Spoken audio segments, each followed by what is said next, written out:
2025 మే నెల రాశి ఫలితాలని మనం తెలుసుకోబోతున్నాం. మా ఛానల్ ద్వారా చూస్తున్నటువంటి ప్రేక్షక మిత్రులందరికీ కూడా శుభాభివందనాలు. మా ఛానల్స్ బాగా చూస్తున్నారు, ధన్యవాదాలు. కానీ సబ్స్క్రైబర్స్ అనేవాళ్ళు కొంచెం తక్కువగా ఉన్నారు. కొంచెం సబ్స్క్రైబ్ చేయండి. ఈ పక్కనున్న బెల్ బటన్ కానీ మీరు కొట్టేస్తారనుకోండి, మా ఛానల్లో ఉన్నటువంటి అన్ని కార్యక్రమాలు కూడా మీకు వస్తూ ఉంటుంది, మీరు చూడొచ్చు. మీకు ఉపయోగపడే విషయాలు చెప్పడం జరుగుతుంది. కమింగ్ టు జాతకం. జాతకం అనేది పడుతున్న వర్షానికి ఒక గొడుగేగా, జాతకం జీవితం కాదు. మేము చెప్పే ఈ రాశి ఫలితాలు గోచార గ్రహస్థితులను దృష్టిలో పెట్టుకొని చెప్తున్నాం.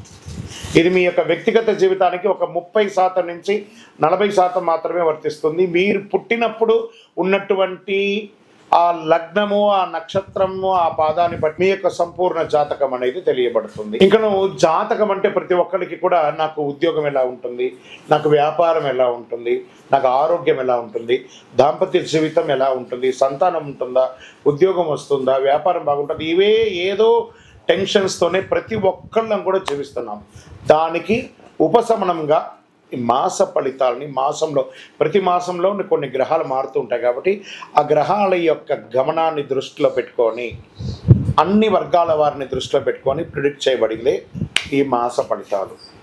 ఇప్పుడు మనం 12 రాసుల్లో ఒక్కొక్క రాశిగా మనం చెప్పుకోబోతున్నాం. జ్యోతిష్ శాస్త్రరీత్యా ద్వాదశ రాశుల్లో ముందుగా మొదటి రాశి అశ్విని నక్షత్రం 1, 2, 3, 4 పాదములు, భరణి నక్షత్రం 1, 2, 3, 4 పాదములు, కృతికా నక్షత్రం మొదటి పాదంకి సంబంధించిన వారు మేషరాశి వారు.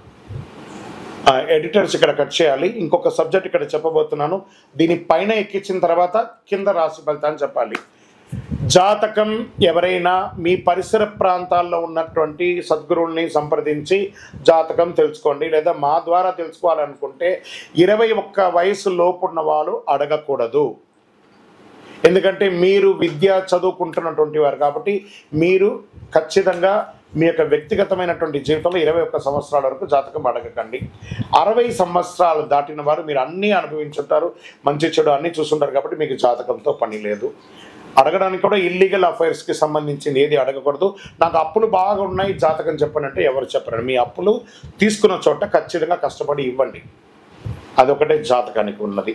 మేషరాశి మిత్రులారా, మీకు శుభాశుభ ఫలితాలు ఎలా ఉన్నాయి అంటే ప్రతి విషయంలోనూ మిశ్రమ ఫలితం ఉంది. ఎందుకంటే 7.5 శని భగవానుడు స్థానం అంత లాభదాయకంగా లేదు. సూర్య భగవానుడు అనుకూలం వల్ల సానుకూల ప్రభావాలు.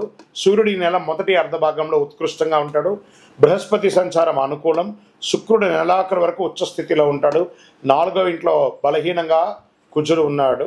దీంట్లో ఎలా ఉంటుందంటే ఉద్యోగులకి మిశ్రమ ఫలితాలు.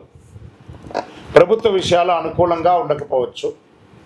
మీరు ఏమైనా పర్మిషన్స్కి పెట్టుకోవడం కానీ లేదా మీకు ఏమైనా ట్రేడింగ్ లైసెన్స్కి అవసరం ఏమైనా ఉన్నాయి, అవన్నీ కూడా కొంచెం మిశ్రమ ఫలితాలని చెప్పచ్చు. శుభవార్తలు వినే అవకాశాలు ఉన్నాయి. ఇంటిలో వివాహం, ఉపనయనం, గృహప్రవేశం లాంటివి చాలా అవకాశాలు ఉన్నాయి. భార్యాభర్తల మధ్య చిన్న చిన్న సఖ్యత లోపం ఒకటి ఉంటుంది, సర్దుకొని పోవాలి. వివాహ ఆటంకాలు తొలగి వివాహం అవుతుంది. సోదర సోదరీమణులతో ఏదైనా పరిష్కారం ఉంటే అది పరిష్కారం చేసుకోండి. ఇల్లు మరియు వాహన నిర్వహణ ఖర్చులు చాలా పెరుగుతాయి.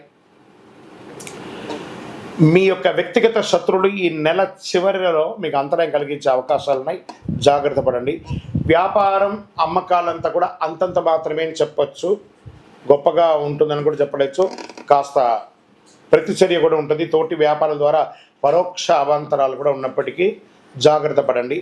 మహిళలు కుటుంబాన్ని నిర్వహించే వాళ్ళకి చిన్న చిన్న సమస్యలు ఉంటుంది. ఐటీ రంగం వారికి బాగా స్ట్రెస్ ఉంటుందని కూడా చెప్పచ్చు. విద్యార్థులు చాలా శ్రమపడాలి. విదేశీయ విద్య, వీసా, H1B వీసాలు ఇలాంటివన్నీ ఉంటుంది కదా, ఇవన్నీ ఉన్నత విద్య కోసం వెళ్ళాలనుకున్న వాళ్ళకి, ఉన్నత విద్య అభ్యసించాలనుకున్న వాళ్ళకి కాస్త మిశ్రమం చెప్పచ్చు. ఆరోగ్యం, వాతావరణ మార్పిడి వల్ల ఆరోగ్యం హెచ్చుతగ్గులు అయ్యే అవకాశం ఉన్నాయి. వేడిగాళ్ళు, చలి మరియు జ్వరం ప్రభావాలు, బలహీనత ఏర్పడవచ్చు. గుండె లేదా ఛాతీ సమస్యలు ఉన్నవారు ఈ నెల జాగ్రత్తగా ఉండాలి. డాక్టర్ దగ్గరికి వెళ్ళి ఒకసారి మాస్టర్ చెకప్ చేసుకోండి. రక్త సంబంధిత సమస్యలు తలెత్తే అవకాశాలు ఉన్నాయి. రాజకీయ నాయకులు ఎంత వీలుంటే అంత సైలెంట్గా ఉండండి. మిశ్రమం, తస్మాత్ జాగ్రత్త రాజకీయ నాయకులారా. ఇది. షేర్ మార్కెట్ అసలు ముట్టుకోకుండా ఉంటే ఇంకా మంచిదని చెప్పచ్చు. వ్యవసాయదారులకి బాగా ఉంటుంది, పర్లేదు. మీడియా రంగం వారికి కాస్త మిశ్రమం. ఇంకా స్పోర్ట్స్ వారికి ఈ నెల కొంచెం అనుకూలంగా ఉందని కూడా చెప్పొచ్చు అండి. సర్వీస్ సెక్టర్లో ఉన్న వాళ్ళకి బాగుందని చెప్పచ్చు. ఈ నెల మొత్తం లక్కీ డేస్ అని తీసుకుంటే మే నెల 2వ తారీఖున, 5వ తారీఖున, 8వ తారీఖున, 11వ తారీఖున మీకు చాలా బాగుంటుంది. ఈ నెల మీరు లక్కీ నెంబర్గా ఉపయోగించుకునే నెంబర్లు 5 మరియు 7 అని చెప్పచ్చు.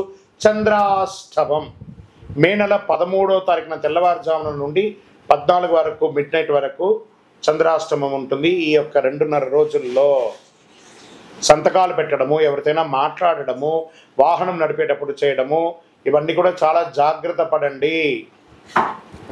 సరే, మరి దీనికి పరిహారం ఏమైనా ఉందంటే కొబ్బరి నూనెతో గణపతి దేవాలయంలో దీపం వెలిగించండి, గరికతో మాల వేయండి, శని భగవాన్ని ప్రార్థన చేయండి. దేహి మే బుద్ధి వైశిష్ట్యం, దేహి మే నిత్య యవ్వనం, దేహి మే పరమ ఆనందం, దేవదేవ శనైశ్వర స్వామి మమ్మల్ని కరుణించండి అని చెప్పి గణపతి ఆరాధన కూడా చేయండి, చాలా విశేషం.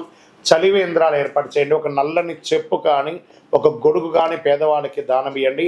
అందులో మీకు 7.5 శని ఉంది కాబట్టి ఇంకనూ మీకు సకల దోషాలు తొలగడానికి 7.5 శని యొక్క శని భగవానికి ప్రీతి అయినటువంటిది చంద్రకర్ర. చంద్రనే కరుంగాలి అంటారు. ఈ కరుంగాలి మాలను ధరించండి. సంపూర్ణమైనటువంటి ఆరోగ్యం, ఐశ్వర్యం, గ్రహదోషం అన్నీ కూడా తొలగి ఆనందంగా ఉంటారు. ఇంకనూ దోషాలు తొలగడానికి మీ వయస్సు ఎంత ఉందో అన్ని దీపాలను దేవాలయాల్లో వెలిగించి అనుగ్రహం పొందండి. మీ ఇష్టదైవం కులదైవ ప్రార్థన చేయండి. విజయోస్తు.